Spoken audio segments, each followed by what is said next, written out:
नमस्कार दोस्तों, स्वागत है एक बार फिर से आपके अपने YouTube चैनल वेद विज्ञान में। आइए श्रीमद् भगवद गीता में आज 13वें अध्याय को श्रवण करते हैं। श्री कृष्ण बोले, हे कौन्तेय, ये शरीर क्षेत्र कहलाता है, इसके जानने वाले को क्षेत्रज्ञ कहते हैं। इस संपूर्ण क्षेत्र में क्षेत्रज्ञ मुझे ही जान। क्षेत्र और क्षेत्रज्ञ का जो ज्ञान है मेरे मत से वही ज्ञान है।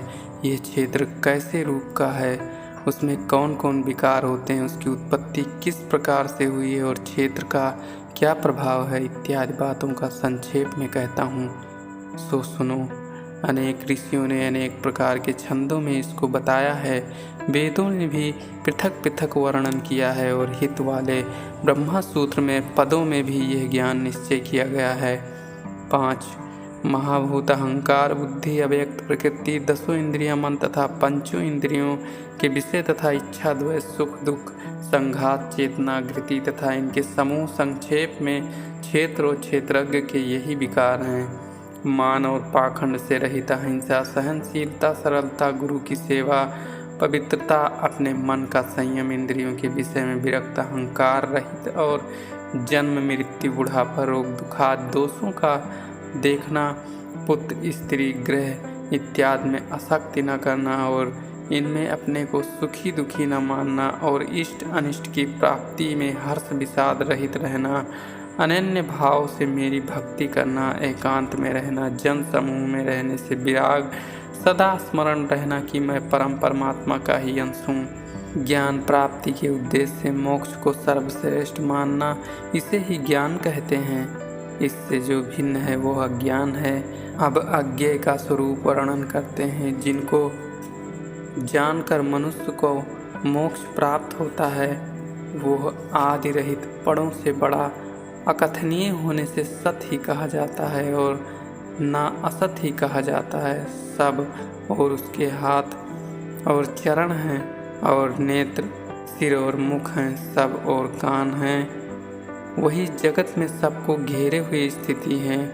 वह सब इंद्रियों के गुणों को प्रकाश कहते हैं, पर उनके कोई इंद्री नहीं है, जिसको किसी ने आसक्ति नहीं है, पर जो सबका आधार है, जो स्वयं निर्गुण होने पर भी गुणों का भोक्ता है, जो भूतों के बाहर भीतर है तो विचर और अचर है, जो अत्यंत सूक्ष्म होने के कारण जाना नहीं जाता, जो दूर भी है और निकट भी है, जिसके विभाग नहीं होते, पर जो भिन्न भिन्न भागों में विभक्त रहता है, समान रहता है, समस्त भूतों का पालन, नाश और उत्पन्न करने वाला वही अज्ञेय है। वो अंधकार से परे ज्योतिषमान पदार्थों को ज्योति देता है। वही ज्ञान जानने योग्य पदार्थ ज्ञान के द्वारा जानने योग्य सबके हृदय में निवास करता है। इस प्रकार क्षेत्र, ज्ञान और अज्ञेय इसके संक्षेप में कहा।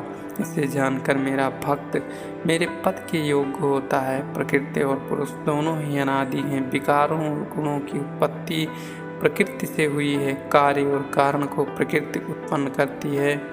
पुरुष तो सुख और दुख का भोगता है। प्रकृति में पुरुष रहता है, प्रकृति के गुणों का उपभोग करता है, तदनुसार उत्तम तथा अधम योनि में जन्म लेता है।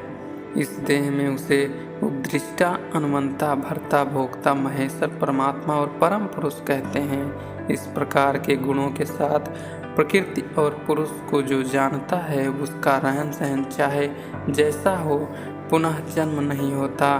कोई ध्यान से, कोई संख्या योग से और कोई कर्म योग के द्वारा अपने को आत्मा में देखते हैं, परंतु कोई तो इस प्रकार से न जानते हुए भी दूसरों से सुनकर ध्यान करते हैं और श्रद्धा से सुनकर वह भी मृत्यु के पार चले जाते हैं। हे अर्जुन, स्थावर या जंगम सब प्राणी क्षेत्र और क्षेत्रज्ञ के संयोग से ही होते हैं। परमेश्वर सब भूतों में समान रूप से ही हैं। भूतों के नष्ट होने पर भी उनका नाश नहीं होता। इस भांति जो देखता है वही देवता है। सब में समान रूप से स्थिति परमेश्वर को देखता हुआ जो अपनी आत्मा का नाश नहीं करता, वह उत्तम गति प्राप्त करता है। जो यह देखता है कि प्रकृति द्वारा सब कर्म होते हैं और आत्मा अकर्ता है, वही मानव देवता है। सब भिन्न भिन्न भूतों को परमेश्वर के बीच एक रूप देखता है और उसी से उनका विस्तार देखता है, तब वह ब्रह्मा को प्राप्त होता है। हे कौन्तेय, अनादि और निर्गुण होने से परमेश्वर अव्यय है। शरीर में रहता हुआ भी वो कुछ नहीं करता, न उसमें लिप्त होता है। जैसे आकाश सर्वत्र व्याप्त होने पर भी किसी से नहीं मिलता, नहीं उसी भांति देह में सर्वत्र व्याप्त यह आत्मा भी इसमें नहीं लिप्त होता है। हे अर्जुन, जैसे एक ही सूर्य सारे लोगों को प्रकाशमान करता है, वैसे ही क्षेमज्ञ समस्त क्षेम को प्रकाशित करता है। जो लोग ज्ञान दृष्टि से क्षेत्रज्ञ का भेद तथा भूतों की प्रकृति देखकर मोक्ष का उपाय जान लेते हैं, वह परम पद को पा लेते हैं।